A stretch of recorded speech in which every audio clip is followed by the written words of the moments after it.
రెండు చేతులపైకి తీసేనా చూడు. ఎందుకయ్యా నన్ను ఇంతగా ప్రేమించావు? నా కోసం ప్రాణం పెట్టావు. నేను నీ సాక్షిగా జీవించలేకపోతున్నానయ్యా. నన్ను క్షమించయ్యా, నా పాపాన్ని క్షమించయ్యా, నా శాపాన్ని తొలగించయ్యా, నన్ను ఆశీర్వదించయ్యా. నీ పరిశుద్ధత నాకు ఇవ్వయ్యా, నీ పవిత్రత నాలో ఉంచయ్యా. నీ సాక్షిగా బ్రతుకుతా ప్రభు అని అడుగు రాత్రి.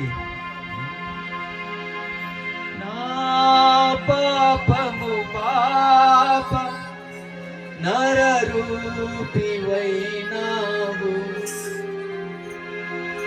నా శాపము పాప నలిగి వ్రేలాడితివి.